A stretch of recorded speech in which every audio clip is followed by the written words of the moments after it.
À chaque fois, Jonas veillait sur moi. Jour et nuit, au bistrot et aussi à l'école, il me protégeait, j'entendais sa voix. « Tu es un bel enfant, ton entourage le confirme, sois tranquille, je combattrai le mauvais œil. » Immunisé grâce à lui, j'étais un roc de pierre, un gilet pare-balles dotait ma tête et mon cœur comme un homme de fer. Un bouclier de bronze couvrait mes muscles, il savait parer les coups du sort et je m'incarnais en homme de fer invisible à mes ennemis, à Madame, la sorcière blanche. Jonas affrontait à mon insu les orages et me sauvait des noyades. Il me rejetait sur des plages paradisiaques. Jonas repérait mes gourmandes envies à me servir sur un plateau d'argent. Je n'avais qu'à me baisser pour les cueillir. Je sautais du 40e étage sans parachute.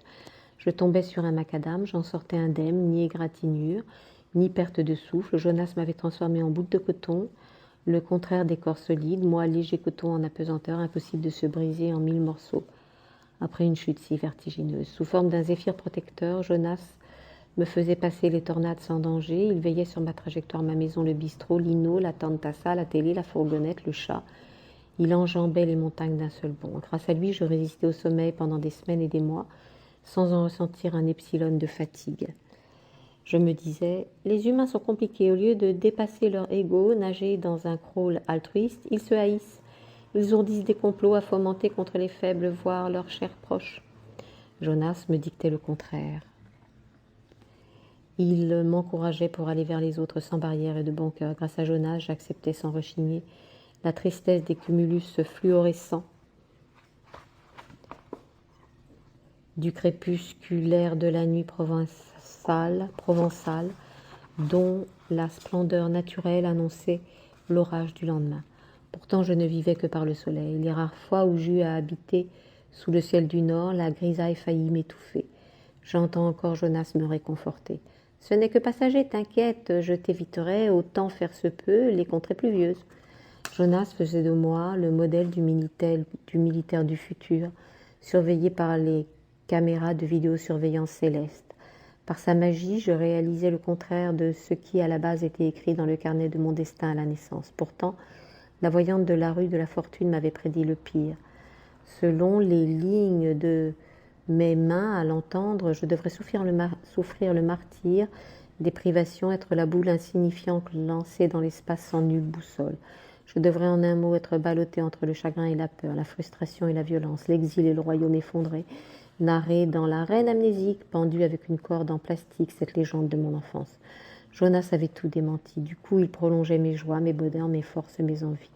Mes déboires rabougrissaient grâce à lui. Je n'étais pas livrée aux caprices de la vile nature humaine capricieuse. À cause de lui, la liseuse des lignes de la main, la voyante de la rue de la fortune eut tout faux. Elle avait peut-être prédit du vrai, peut-être pénétré l'invisible de mon avenir.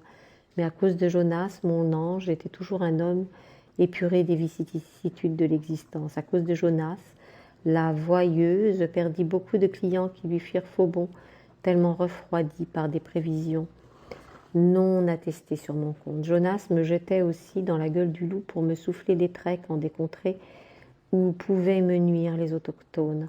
Des cannibales pour certains, des coupeurs de route pour d'autres, coupeurs. Pourquoi lui avais-je obéi? Ma tête brûlée fonçait pour défier pourtant des mondes pas du tout hospitaliers. Était-ce moi le voyageur inconscient doté d'un bâton de pèlerin pour visiter ce point de notre globe ou ce pays réputé pour sa xénophobie, sa haine contre les Blancs et les Français? N'était-ce pas Jonas à qui je déléguais ces péripéties que seule une personnalité comme lui pouvait affronter et rester indemne? Le défi valait-il la chandelle? Pourquoi voyager loin et toujours loin? Il paraît qu'en voyageant, le philosophe quémande des minutes où nos habitudes, nos espaces, nos raisonnements sont expurgés des petitesses de la nature brute. Comme si j'étais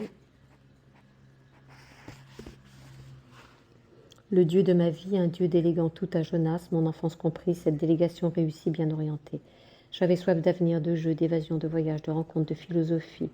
Plus tard de Friedrich Nietzsche, Platon, Voltaire, Pascal, les deux rivaux, sans oublier Alexis de Tocqueville, des espoirs que je n'ai lus qu'en extrait, des esprits que je n'ai lus qu'en extrait.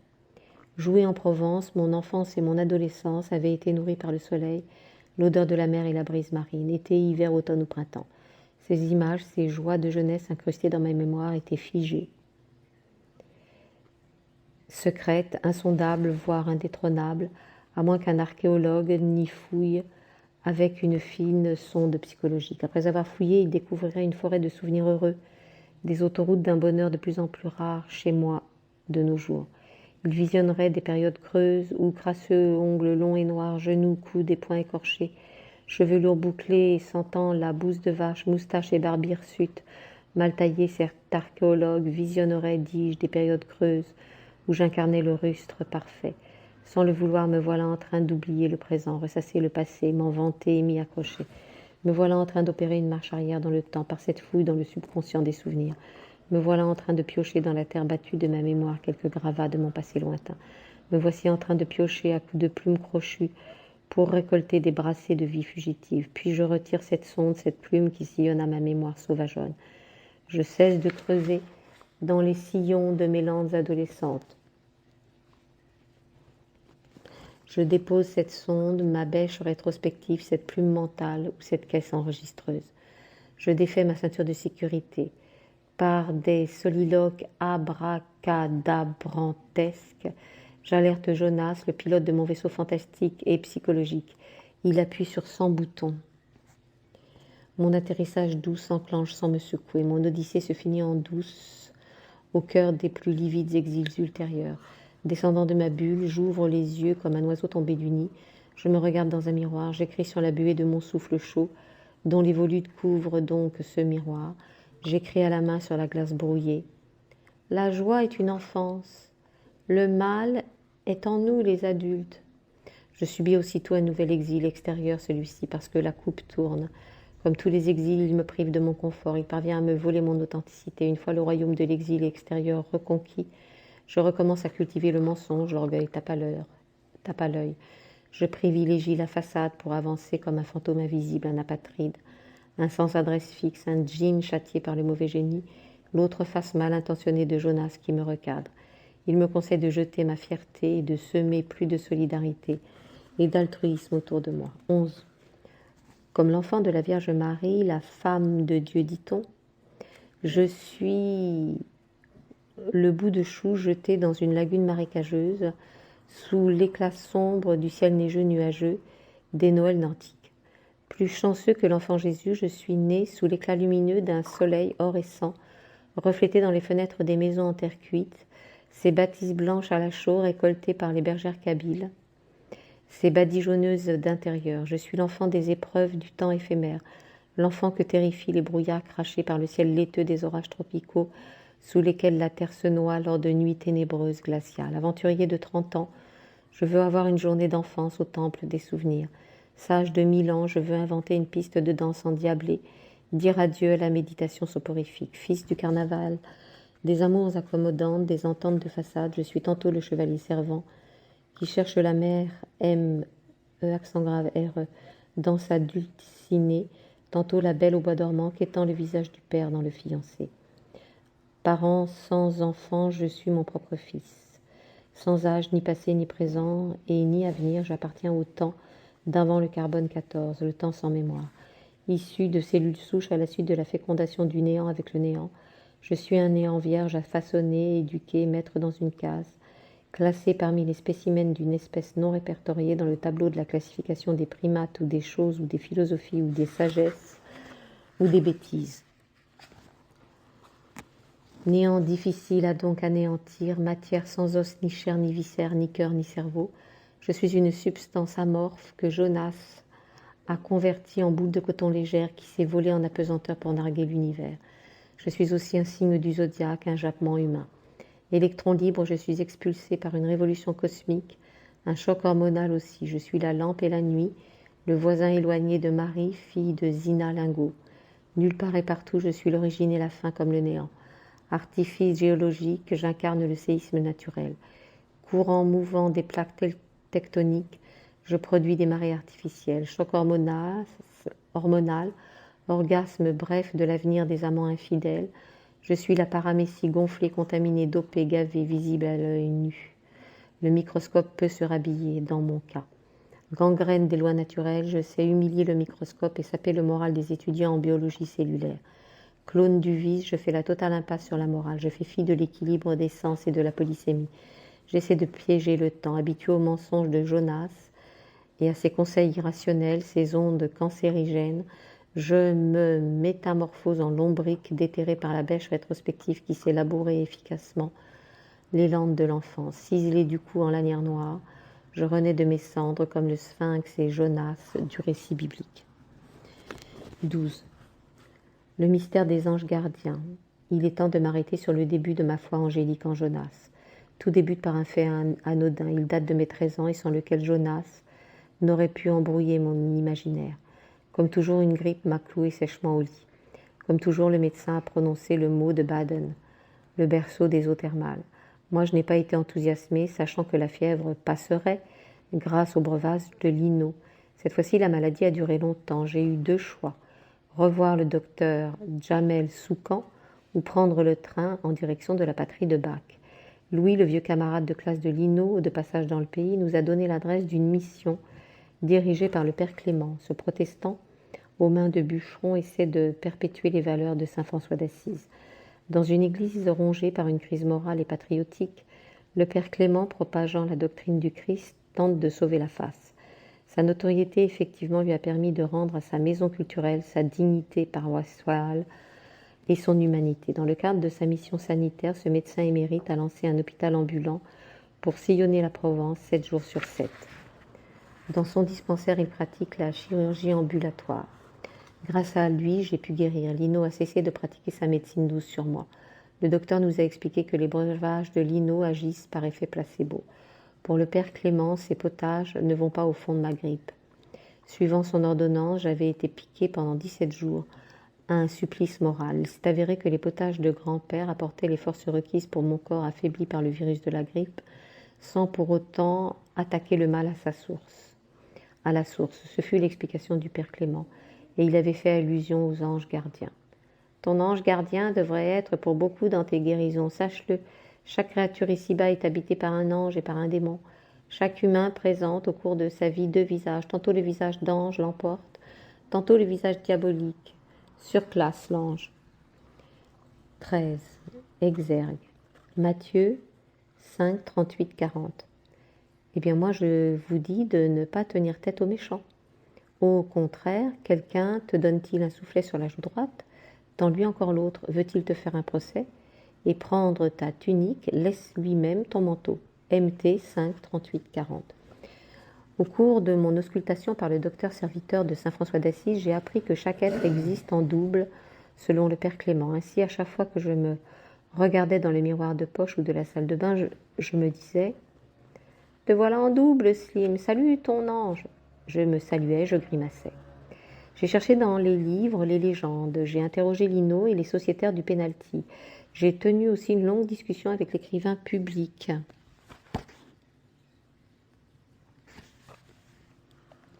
Mais le savant décevant n'a pas cru, mais mesquinerie philosophique.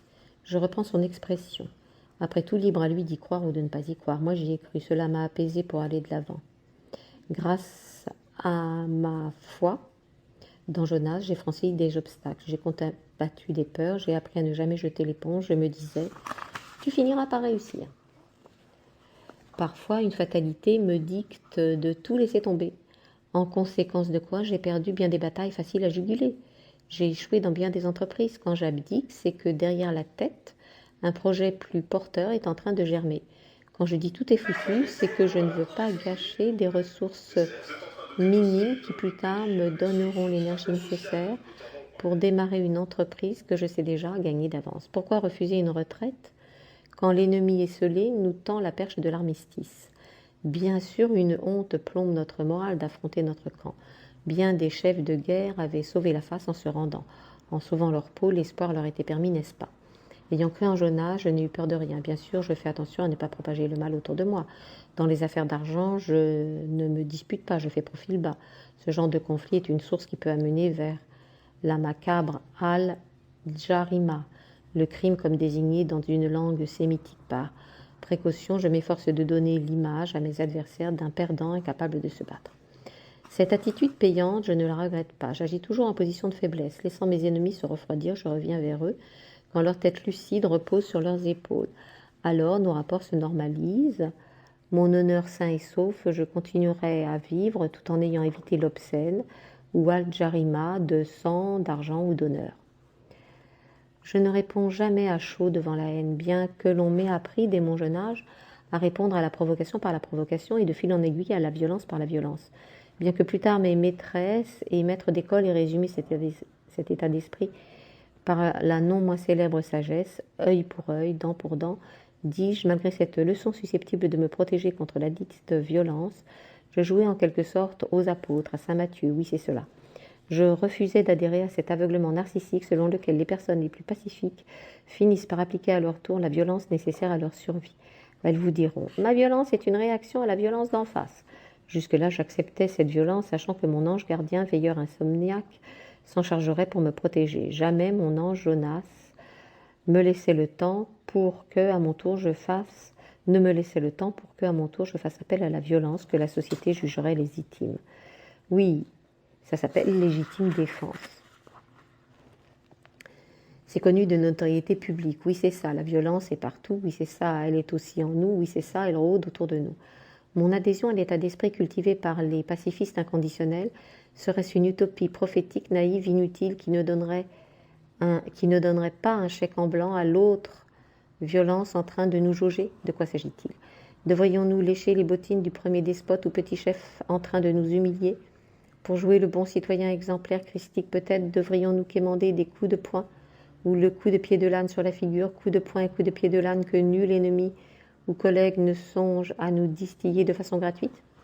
De quoi parlait saint Matthieu? À suivre l'analyse du philosophe, les provocateurs rêvent de nous voir leur répondre par le message véhiculé par œil pour œil et dent pour dent. Ce qui voudrait dire accepter de saisir donc la perche de la violence qui nous tendait. Une fois notre violence manifestée à leur encontre, ils jubileraient car leur ultime désir était de nous exaspérer en déclenchant des représailles à leur endroit. Ils justifieraient leur violence comme étant la conséquence logique de notre propre violence qui n'était pourtant qu'une réponse à leur violence initiale. Adepte de la non-violence, je jouais l'insoumis des méchants en ne répondant jamais à leur violence. Par ma désobéissance, je coupais court à leur désir de me voir mimer leur violence. Mon ange gardien agissait en douce à ma place, pédagogue et gentil devant le genre humain. Il me détournait d'une moche éventuelle al-jarima. 14. Al-jarima.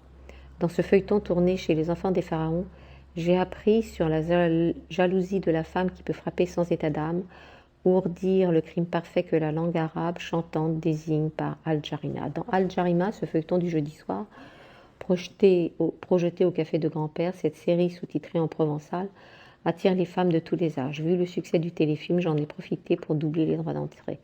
Dans les 13e et 14e épisodes, la caméra montre une jeune femme voilée en train de se disputer avec son mari. Pourquoi? Elle désire un troisième bébé, le mari dit non.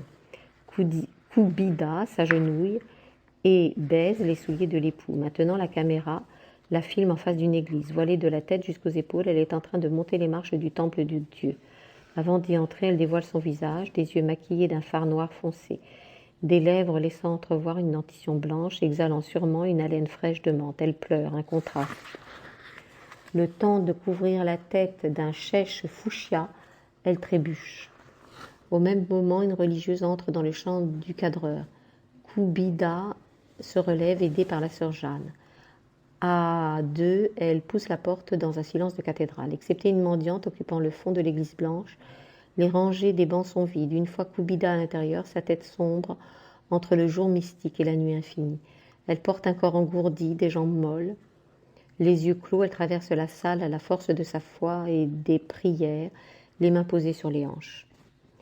Maintenant, la religieuse, après avoir vidé la tirelire des aumônes et raflé les bougies allumées à la mémoire des morts, à la santé des vivants, ces bougies doublement facturées aux touristes ou familles venues se recueillir à l'occasion d'un deuil, un événement heureux, après avoir ramassé la monnaie trébuchante en dinars, Jeanne a quitté sa source financière sacrée. Seule Koubida se prosterne devant le berceau de l'enfant de la Vierge Marie, cet orphelin de naissance, dit-on. Implorant le pardon du Messie, elle allume 3 bougies pour se faire entendre. Quêtant la miséricorde divine, elle dédie la 4e pour l'enfant à naître. Apaisée, elle en ressort, recouverte d'un chèche bleu. Vient le tour du mari d'être suivi par la caméra. Le voici, il longe le trottoir d'une rue étroite dans le genre rue de Rivoli. Un sac sur le dos, il presse le pas. Au détour d'une impasse, il s'adosse à une colonne ressemblant à l'obélisque de... Peut-être quelques lignes sautées, je ne sais pas. Il se change, enfouit son costume dans un sac de sport, repartant en sens inverse de la rue étroite. En tenue de mendiant cette fois-ci, il quête l'argent des bons cœurs, arrête les vieux et les vieilles. Ma femme attend un joli bébé. Personne ne le calcule, il est comme une ombre invisible. Certains ne vont pas avec le dos de la cuillère. Avec tes gros bras, tu soulèveras des montagnes. Au diable ta moue de chien battu. Maintenant, c'est le soir. Le couple procède au bilan de la journée. La femme raconte ses bougies allumées. Le mari lui fait part de son licenciement à venir. L'usine fermera dans une semaine. Mon patron sera viré ainsi que nous, ses employés. La décision vient de la direction. Le bébé attendra. Compris, chérie ? Soudain, le téléphone interrompt leur discussion. D'une voix tremblante, Anna, la sœur de Zvi, la voisine du dernier étage, les presse d'allumer la radio. Le journal de 20 heures vient d'annoncer le décès d'un président. Koubida n'a rien pigé. Chéri est-il mort pour de bon ou bien parti en exil sous le glaive des généraux ? Ni le mari ni l'épouse n'ont versé la moindre larme. Ils le savent bien, leur condition ne s'améliorera pas de sitôt, puisqu'ils appartiennent à une république gouvernée par une caste élue à vie, impossible à détrôner à moins qu'une jolie révolution populaire, soutenue par les militaires, ne chasse ces assoiffés du pouvoir. 15. Le dauphin d'Hippone. Dans ce dessin animé, un garçon et un dauphin ont tenu les deux rôles principaux. Il s'agit d'un clin d'œil lumineux à mon enfance. En ce temps-là, loin de la mégapole et son brouhaha, je souriais au vent sans me prendre la tête. Le dauphin d'Hippone, ce texte écrit par un infatigable lecteur public, Monsieur Pline, retrace la vie d'un conteur latin au cœur des comptoirs romains, le domaine culturel et philosophique de saint Augustin. Pour rappel, il n'est pas d'écrivain latin qui ait, sans fausse modestie, affiché son désir de survivre à son corps physique à titre posthume. Il faisait attention à tout ce qu'il écrivait, il sollicitait son entourage pour s'assurer qu'aucune coquille ne subsiste dans ses œuvres. On aurait dit qu'il anticipait sa postérité de son vivant. Le dauphin d'Hippone, ou ce clin d'œil merveilleux à l'enfance, ce texte de lecture de langue du cours de latin de 5e. Je me souviens encore du professeur de grec et de latin. Ses manières fort comiques captivaient la classe, aussitôt plongée dans un vrai bain de jouvence. Le temps d'une interprétation contextuelle, ses manières théâtrales nous transportaient en pays berbère à l'est de l'Algérie contemporaine. Le dauphin d'Hippone, que je désignerais par le dauphin d'Annaba. Annaba ou la ville du Jujubier, Hippone la romaine. Pline partage une histoire vraie avec son ami Canimus Rufus, qui s'apprêtait à écrire la guerre des Daces, après le deuxième triomphe de Trajan. Cette histoire ressemble à un conte selon Pline. Dès le départ, le narrateur nous met la salive sous la langue en s'adressant à Rufus. Le sujet mérite d'exercer votre verve, votre réflexion, votre sens poétique, enfin. Cela se déroulait au cours d'un repas où donc une part belle était réservée aux histoires extraordinaires. Un dauphin est aperçu dans une colonie romaine de l'Afrique berbère qui s'étend sur une lagune navigable et soumise constamment à la marée.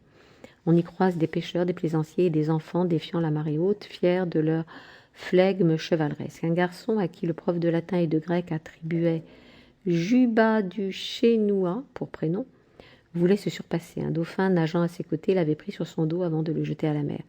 Juba avait vu la mort rôder autour de lui, mais c'était sans compter sur le dauphin qui restitua l'enfant à la terre ferme. La scène se répétait, l'enfant sautait sur le dos de son ami. Celui-ci l'amenait vers la mer, puis il nageait côte à côte. Surpris, le public applaudissait le manège. Comme dans une acrobatie de cirque, Juba était le maître, le dauphin l'animal dressé qui se sentait animé par le nageur. Curieux, les gens venaient de partout. En classe, nous étions figés sur nos chaises, difficilement convaincus par cette amitié de conte de fées. En 4e année de collège, j'ai revu Marie et levé de vive voix ma sanction contre Zina, sa maman. Notre amitié a repris pour une très longue période. Décidée de ressembler aux garçons de mon âge, je sors en boîte au cinéma en compagnie de Marie. Harcelée à la longue par sa mère, elle a fini par tout révéler à ses parents. Je sors avec Slim, j'ai choisi mon cœur. Furieuse, sa mère l'a privée de son argent de poche.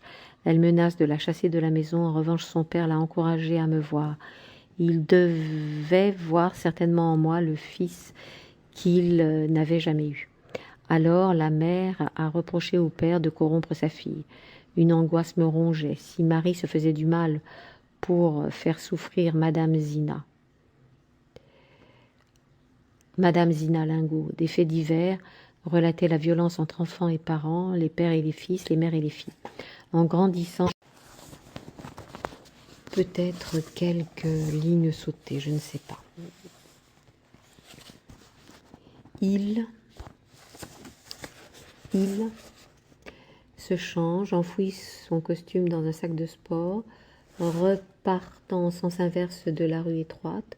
En tenue de mendiant cette fois-ci, il quête l'argent des bons cœurs, arrête les vieux et les vieilles. Ma femme attend un joli bébé. Personne ne le calcule, il est comme une ombre invisible. Certains ne vont pas avec le dos de la cuillère. Avec tes gros bras, tu soulèveras des montagnes. Au diable ta moue de chien battu. Maintenant, c'est le soir. Le couple procède au bilan de la journée. La femme raconte ses bougies allumées. Le mari lui fait part de son licenciement à venir. L'usine fermera dans une semaine. Mon patron sera viré ainsi que nous, ses employés. La décision vient de la direction. Le bébé attendra. Compris, chérie ? Soudain, le téléphone interrompt leur discussion. D'une voix tremblante, Anna, la sœur de Zvi, la voisine du dernier étage, les presse d'allumer la radio. Le journal de 20h vient d'annoncer le décès d'un président. Koubida n'a rien pigé. Chérie, est-il mort pour de bon ou bien parti en exil sous le glaive des généraux ? Ni le mari ni l'épouse n'ont versé la moindre larme. Ils le savent bien, leur condition ne s'améliorera pas de sitôt, puisqu'ils appartiennent à une république gouvernée par une caste élue à vie, impossible à détrôner à moins qu'une jolie révolution populaire, soutenue par les militaires, ne chasse ces assoiffés du pouvoir. 15. Le dauphin d'Hippone. Dans ce dessin animé, un garçon et un dauphin ont tenu les deux rôles principaux. Il s'agit d'un clin d'œil lumineux à mon enfance. En ce temps-là, loin de la mégapole et son brouhaha, je souriais au vent sans me prendre la tête. Le dauphin d'Hippone, ce texte écrit par un infatigable lecteur public, Monsieur Pline, retrace la vie d'un conteur latin au cœur des comptoirs romains, le domaine culturel et philosophique de saint Augustin. Pour rappel, il n'est pas d'écrivain latin qui ait, sans fausse modestie, affiché son désir de survivre à son corps physique à titre posthume. Il faisait attention à tout ce qu'il écrivait, il sollicitait son entourage pour s'assurer qu'aucune coquille ne subsiste dans ses œuvres. On aurait dit qu'il anticipait sa postérité de son vivant. Le dauphin d'Hippone, ou ce clin d'œil merveilleux à l'enfance, ce texte de lecture de langue du cours de latin de 5e.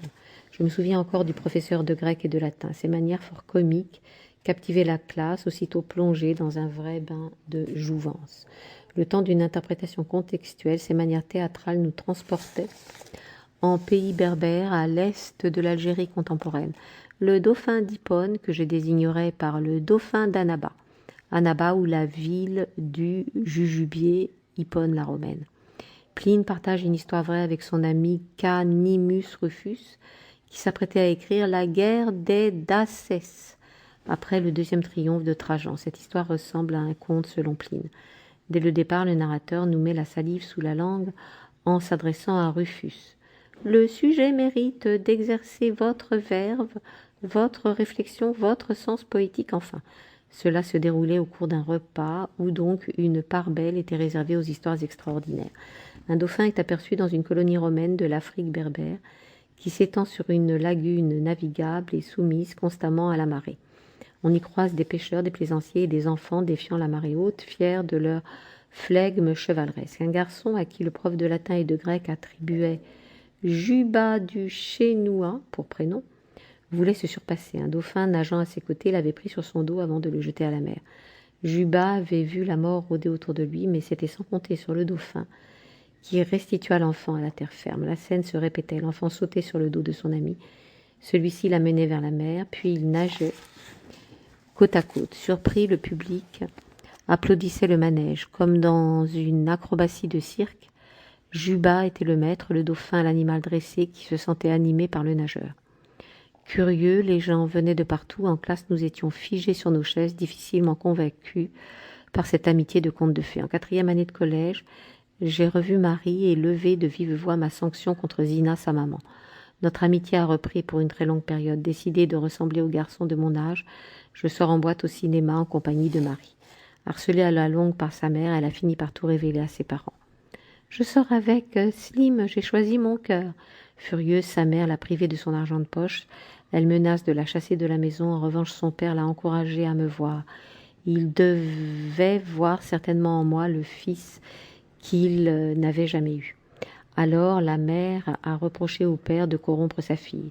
Une angoisse me rongeait. Si Marie se faisait du mal pour faire souffrir Madame Zina. Madame Zina Lingot, des faits divers relataient la violence entre enfants et parents, les pères et les fils, les mères et les filles. En grandissant,